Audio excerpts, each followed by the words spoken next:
menggunakannya dalam kehidupan sehari-hari.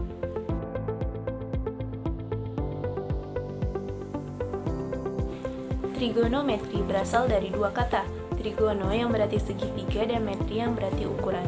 Oleh karena itu, trigonometri adalah cabang matematika yang mempelajari hubungan ukuran panjang sisi dan ukuran sudut pada segitiga. Penerapan cabang ilmu matematika trigonometri ternyata banyak diterapkan dalam kehidupan sehari-hari loh, seperti pada bidang arsitektur. Trigonometri digunakan untuk mengetahui kekuatan kuda-kuda dari suatu bangunan. Pada bidang teknik, trigonometri juga digunakan untuk mengoptimalkan kerja putaran pada mesin sehingga pekerjaan akan lebih efisien. Pernahkah kalian menaiki pesawat? Ternyata pada bidang navigasi juga menggunakan ilmu trigonometri loh. Apa kalian tahu cara mengukur ketinggian di sebuah gunung? Tentu tidak menggunakan penggaris ya. Nah, konsep trigonometri dapat digunakan juga dalam hal ini. Ini bermula ketika ilmuwan menyadari bahwa segitiga yang sebangun memiliki perbandingan yang sama. Sebelum mempelajari trigonometri lebih dalam lagi, kita harus mengenal terlebih dahulu konsep dasar dari trigonometri. Yang pertama, yaitu pastikan objek merupakan segitiga siku-siku. Yang kedua, gunakan salah satu sudut sebagai acuan yang biasanya penamaannya digunakan dengan nama Yunani seperti alfa, beta, gamma, dan sebagainya. Selanjutnya, sisi di hadapan sudut siku-siku disebut sisi miring, yang merupakan bagian terpanjang dari sisi segitiga siku-siku. Selanjutnya, sisi di hadapan sudut acuan disebut sisi depan, dan sisi di samping sudut acuan disebut sisi samping. Selanjutnya, dari ketiga sisi tersebut, kita akan hubungkan sehingga memperoleh konsep perbandingan trigonometri. Perbandingan dasar dalam trigonometri ada 3 jenis, yaitu sinus, kosinus, dan tangen. Untuk sinus atau sin theta adalah perbandingan antara sisi depan dengan sisi miring. Dan untuk kosinus adalah perbandingan dari sisi samping dan sisi miring. Dan untuk tangen adalah perbandingan dari sisi depan dan sisi samping. Ada trik yang bisa digunakan untuk mengingat ketiga jenis perbandingan tersebut, yaitu dengan menggunakan kata sin, demi, kosami, dan tan desa. Sin demi yang artinya sin, depan dibagi miring, kos, samping dibagi miring, dan tan, depan dibagi samping. Dapat 4 sudut istimewa, yaitu 0 derajat, 30 derajat, 45 derajat, 60 derajat, dan 90 derajat. Untuk mengetahui sudut 0 derajat pada segitiga siku-siku bisa digambarkan dengan satu garis lurus di mana titik C berhimpit dengan titik B, maka didapatkan sudut A bernilai 0. Dalam keadaan ini, maka panjang A sama dengan 0, panjang B sama dengan C, dan panjang A sama dengan untuk sin 0 derajat yakni A per B, di mana A nilainya 0, maka hasil dari sin 0 derajat adalah 0. Untuk cos 0 derajat yaitu C per B dan C sama dengan B, maka didapatkan hasilnya 1.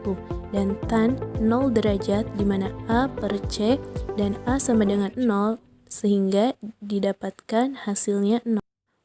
Untuk sudut sebesar 90 derajat bisa diperoleh dengan titik B bergerak mendekati titik A, maka sudut A nilainya akan bertambah besar. Pada saat itu titik A berhimpit dengan titik B, maka panjang A sama dengan B, dan C mendekati 0. Sehingga didapatkan sin 90 derajat adalah 1, cos 90 derajat adalah 0, dan tan 90 derajat adalah tak terhingga. Dengan melakukan hal yang sama untuk mencari besar sudut yang lainnya, maka akan diperoleh hasilnya sebagai Sudut elevasi adalah sudut yang terbentuk antara garis lurus mendatar dengan posisi pengamat ke atas. Perhatikan contoh soal berikut. Seorang anak dengan tinggi 1,5 meter mengamati seekor burung elang yang sedang terbang dengan sudut 50 derajat. Jika jarak antara anak dan elang adalah 12 meter, maka tinggi elang dari atas tanah adalah. Dari sketsa gambar tersebut, kita memperoleh sebuah bentuk segitiga siku-siku, di mana kita simbolkan sisi samping adalah 12 meter, sisi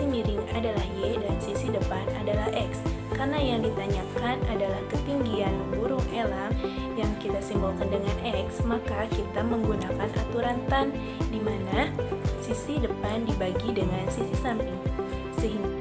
Sehingga untuk tan 50 derajat sama dengan X per 12, yakni 12 dikali tan 50 derajat. Dengan menggunakan kalkulator, kita memperoleh tan 50 derajat adalah 1,192. Dikalikan dengan 12, maka hasilnya 14,304. Karena ketinggian burung dari permukaan tanah, maka sehingga tan 50 derajat adalah X dibagi 12. Dan tan 50 derajat dengan menggunakan kalkulator didapatkan 1,192. Dikalikan dengan 12, maka hasilnya 14,304. Karena yang ditanyakan ketinggian burung dari permukaan tanah, maka tinggi anak ditambah dengan ketinggian burung, didapatkan hasilnya 15,800. Ini adalah sudut yang terbentuk antara garis lurus mendatar dengan posisi pengamat pada bagian bawah. Perhatikan contoh soal berikut. Diketahui seseorang yang berada di atas mercusuar dengan tinggi 45 akar 3 meter sedang mengamati sebuah objek di bawahnya dengan jarak antara objek dan mercusuar sejauh 135 meter.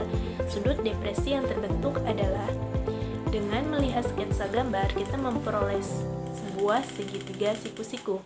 Karena besar sudut ABC sama dengan alfa derajat dikarenakan saling berseberangan. Oleh karena itu, kita menggunakan konsep tangan dan diperoleh 45 akar 3 dibagi 135, yaitu 1/3 akar 3, dimana sama dengan 30 derajat.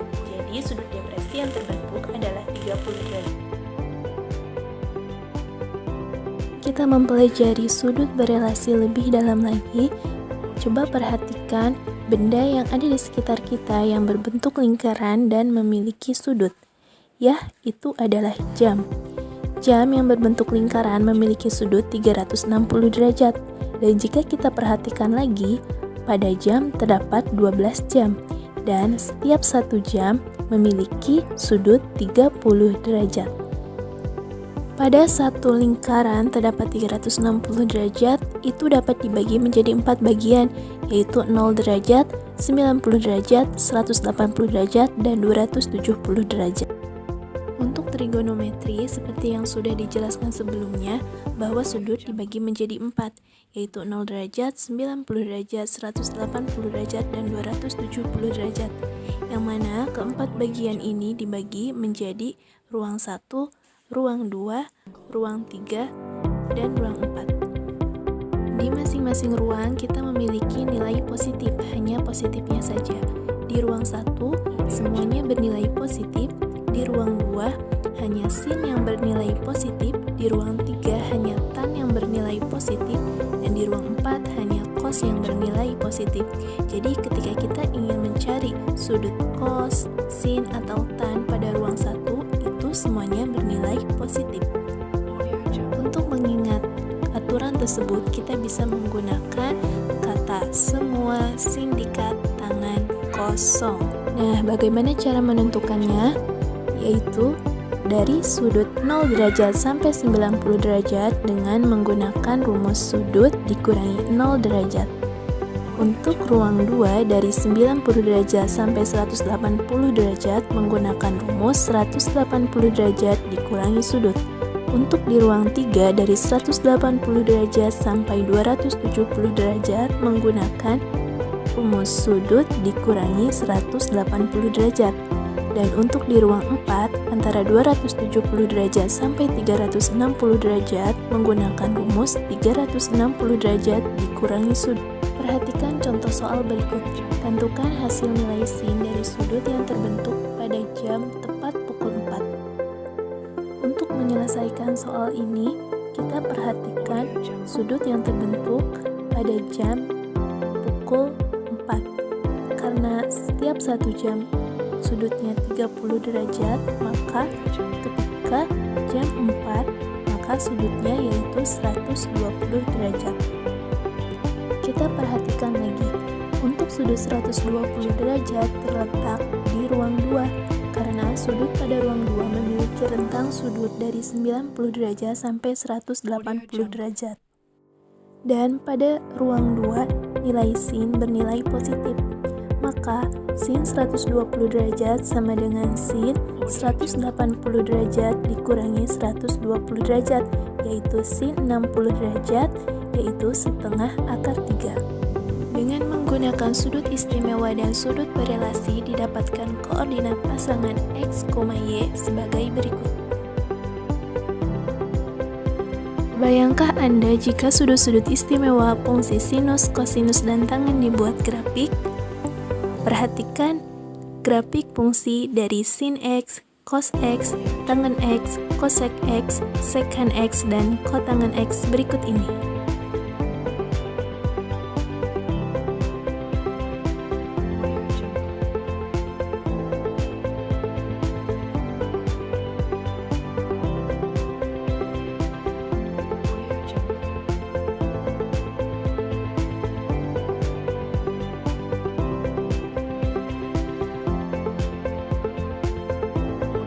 Penerapan aturan sinus dan kosinus biasanya digunakan dalam dunia pelayaran, baik itu untuk menentukan arah kapal, arus, maupun arah angin.